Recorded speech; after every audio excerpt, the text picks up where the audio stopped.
Vous écoutez le podcast Il est écrit avec Louis. Ensemble, partageons la parole.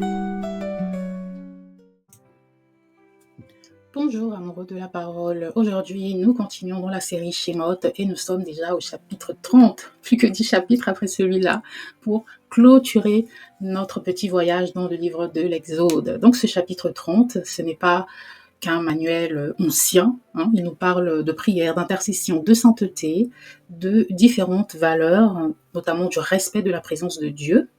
Et chaque élément, chaque détail est chargé d'une grande révélation. Donc, si vous m'écoutez pour la première fois, je suis Louis du blog ilestécrit.com et je vous embarque dans une petite virée biblique. Donc, comme d'habitude, si vous souhaitez lire ce chapitre avant de m'écouter, c'est très bien, ou sinon, j'espère que je vous donnerai envie d'aller le découvrir ou le redécouvrir. Donc, le premier point qui apparaît dans ce chapitre, c'est l'autel des parfums. Dans Exode 30, des versets 1 à 3, nous lisons « Tu feras un autel pour brûler des parfums, tu le feras de bois d'acacia. » On en a parlé dans les précédents épisodes du bois d'acacia. Sa longueur sera d'une coudée et sa largeur d'une coudée. Il sera carré et sa hauteur sera de 2 coudées. Ses cornes seront d'un même morceau que lui. Tu le couvriras d'or pur, le dessus, les côtés, tout autour et les cornes, et tu y mettras une bordure d'or tout autour. C'est super, n'est-ce pas? Donc, Dieu, comme nous le savons, il est dans les détails. Il nous donne l'aspect physique, au centimètre près, la couleur, exactement comment tout doit être fait. Et l'autel des parfums, c'est un petit autel fait de bois d'acacia, bien sûr, un bois dur et très résistant que l'on trouve dans le désert. Il est presque imputrescible, ce qui en fait un matériau idéal pour les mobiliers que l'on veut durables. Et donc, cet autel est recouvert d'or pur et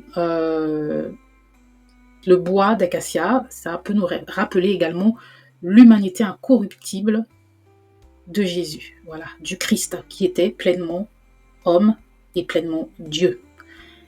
Et la petite taille de cet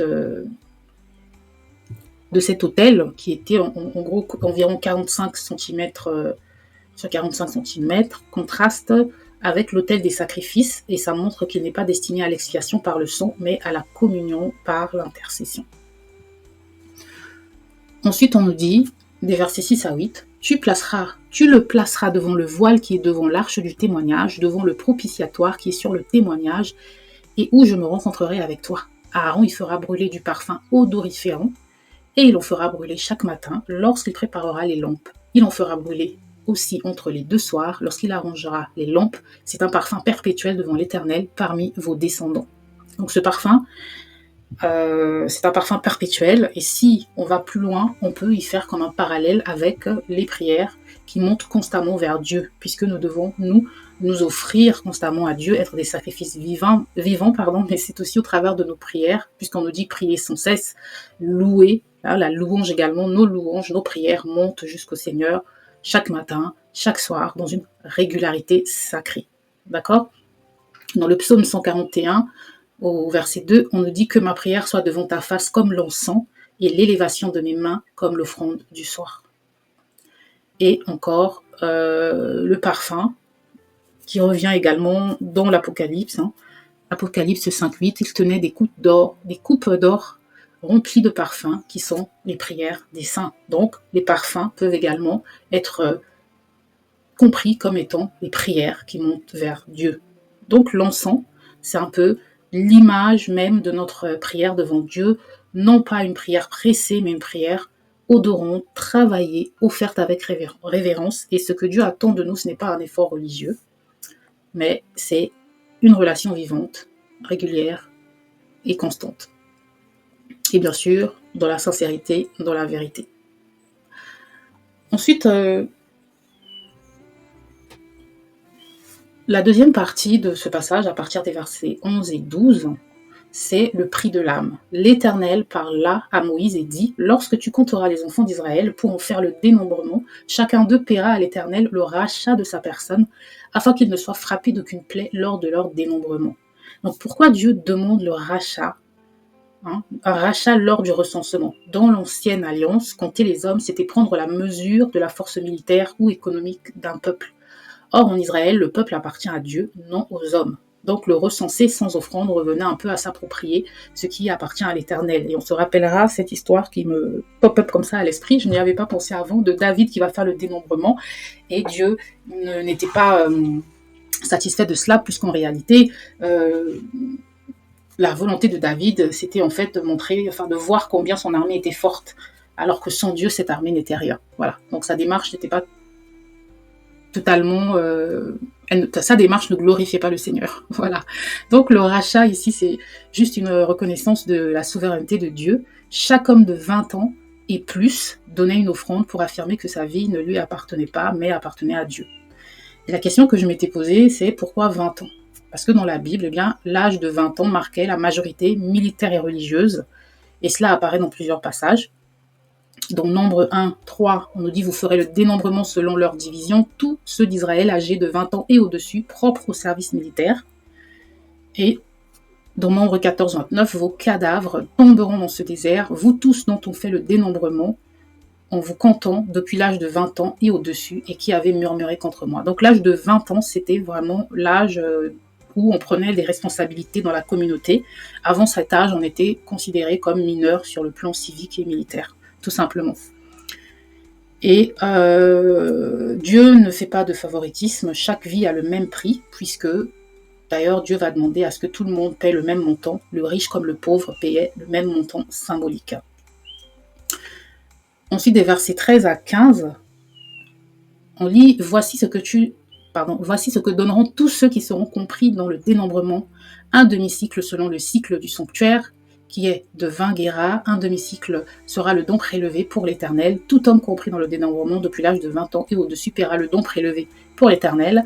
Le riche ne paiera pas plus, le pauvre ne paiera pas moins d'un demi-cycle pour le don prélevé pour l'Éternel afin de racheter leur personne. » Voilà. Donc le cycle, c'était une unité de poids, environ 11 grammes d'argent. Un demi-cycle représente donc une valeur modeste mais symbolique. Donc Dieu ne demande pas quelque chose d'inaccessible pour ses enfants. Tous donnent le même prix parce que l'âme de l'homme a de toute façon la même valeur devant Dieu.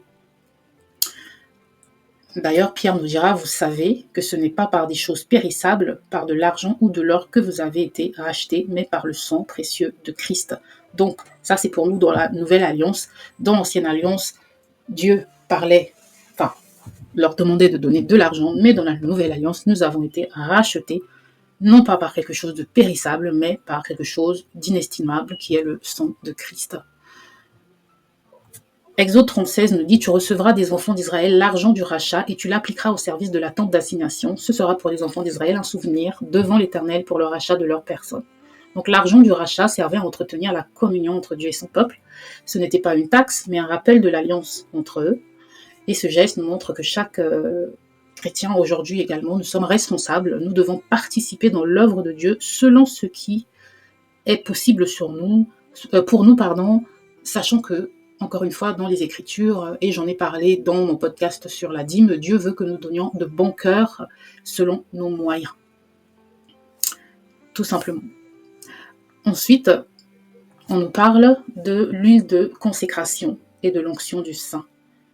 Des versets 22 à 23, l'Éternel parla à Moïse et dit « Prends des principaux aromates, 500 cycles de myrrhe excellente, la moitié, soit 250 de cinnamome aromatique, 250 de roseau aromatique. » Pas plus tard que ce matin, je suis tombée sur la vidéo d'un homme qui disait qu'il venait de découvrir, c'était justement dans le chapitre 30 de l'Exode, la recette d'un parfum. C'est amusant, je viens d'y repenser. Donc la myrrhe, je reviens à mon chapitre, à ce que je disais, la myrrhe, c'est une résine aromatique issue d'un arbuste originaire d'Afrique, de l'Est et d'Arabie. Elle est amère au goût, mais elle est très précieuse. Elle est utilisée en parfumerie, en médecine, comme antiseptique et analgésique, et dans les rites funéraires pour l'embaumement. Et son nom hébreu est lié à l'idée de l'amertume. En hébreu, c'est mort.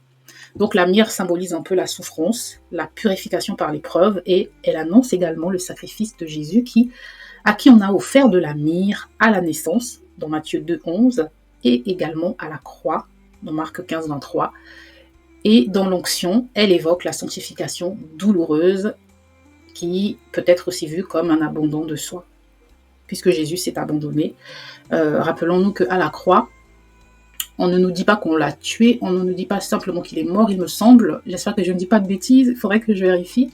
Mais il s'est laissé mourir en réalité. Il a abandonné sa vie. Voilà, il a abandonné sa vie. Il a littéralement abandonné sa vie.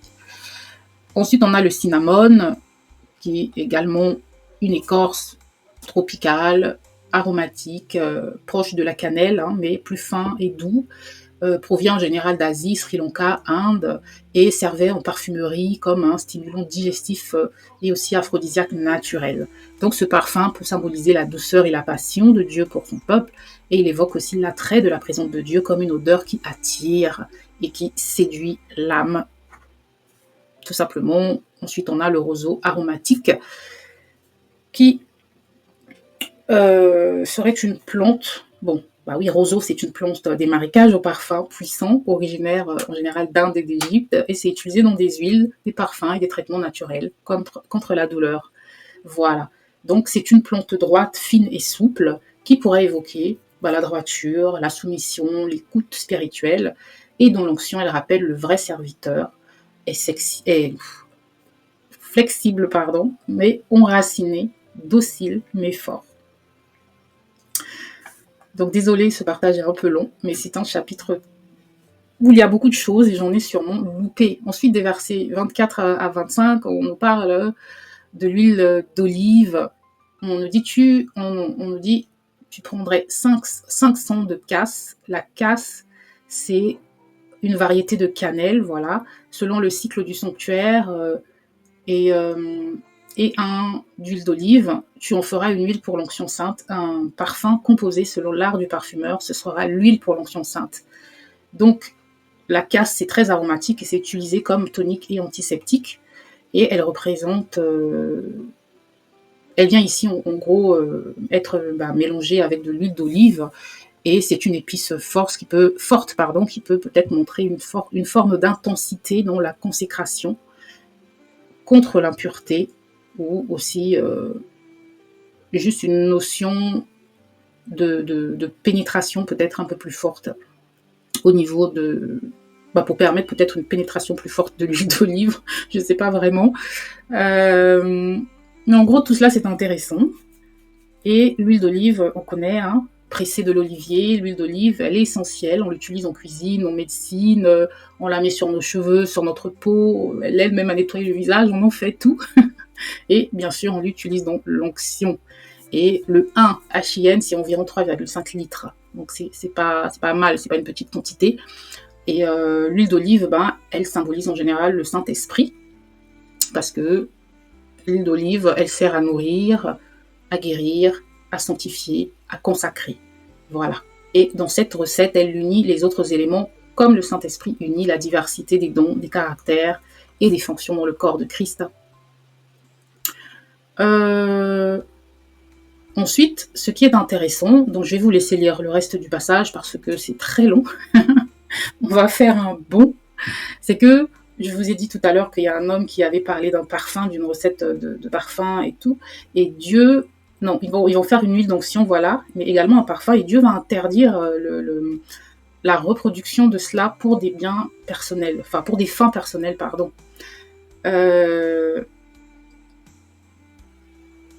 Des versets 31 à 33, on nous dit par exemple, tu parleras aux enfants d'Israël, tu diras, ce sera pour moi une huile d'onction sainte dans toutes vos générations.